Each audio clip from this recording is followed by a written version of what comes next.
Hello. উপর থেকে আরেকজন নামতেছে, আমি হচ্ছে দুইজনের আগে একটু আগে নেমে আসছি। তো এর আগে কখনো 300 ফিট উপর থেকে নামি নাই। এর আগে যেটা করছিলাম ওটা মোস্ট প্রবাবলি 120 বা 150 ফিট ছিল। তো এইটা আসলে একটা ডিফারেন্ট এক্সপিরিয়েন্স। এটার সারফেসটাও একদমই ডিফারেন্ট, বিকজ এখানে যেই গাছগুলো আছে এর আগে আসলে ঝর্ণার মধ্যে করছিলাম, আর এটা পুরাটাই ড্রাই। এখানে অনেকগুলা মানে আমি যেটা ঝর্ণার মধ্যে করছিলাম বালুগুলা খসে খসে পড়ে নাই, এখানে আবার বালু, রক, ইট, পাথর যা আছে সব খসে পড়ে। নিচে কেউ দাঁড়ায় থাকলে একদম স্পট ডেট।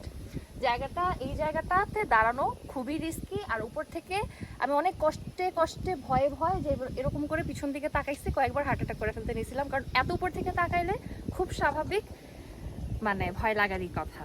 আর এই যে এখানে আমাদের আপু আছে, আমার পরেই নেমে আসছে। Hello, how was your experience? It was actually good. আমি যেহেতু আমার চশমায় লাইক 7.5 আমার পাওয়ার, সো আমাকে বারবার থেমে থেমে চশমা ঠিক করতে হচ্ছিল, but it was a lifetime experience. আর আপু যেটা বললো যে আপনি মাঝ বরাবর থেমে যখন আপনি উল্টা পাশে দেখবেন, ও মাই গড, পৃথিবীটা যে কত সুন্দর, অনেক পাহাড় যে কত সুন্দর, আপনি না আসলে কখনো বুঝবেন না। হ্যাঁ প্লিজ, আপনার এটা খুবই সেফ অ্যান্ড সিকিউর। সো আপনার যদি হাইট ফোবিয়া খুব বেশি না থাকে, দেন আই উইল রেকমেন্ড যে একবার হলেও এটা ট্রাই করেন। কেউ যদি এখানে মানে উইক হার্টের মানুষ এসে অর্ধেক মানে রাস্তাতে যদি বলে যে আমার তো হার্ট অ্যাটাক করে ফেলবো, অভি ভাই আছে দেখান।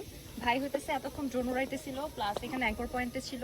এখান থেকে তাকে দেখলে শুকনা শাকনা মনে হইলেও ভাইয়া কিন্তু হেভি এনার্জেটিক, অনেক স্ট্রং মাশাল্লাহ। মানে উনি এখান থেকে আমাদেরকে যেভাবে সাপোর্ট দিচ্ছিল, যারা নামতেছে তাদের প্রত্যেকের ওই রোপগুলো টেনে টেনে ধরে রাখতেছিল, প্লাস ওখান থেকে প্রত্যেকটা ইনস্ট্রাকশনস দিচ্ছিল, আবার ড্রোন উড়াইতেছিল। আমাদের আরো একটা ভাই আছে সাদাব ভাই, যে ওয়েলনেসে কথা বলতেছে, উনি উপরে আছে। তো ওনাদের সাপোর্টেই আসলে ওয়েলনেস বিডিতে আমরা আসলে এই জিনিসটা করার সুযোগ পাইছি।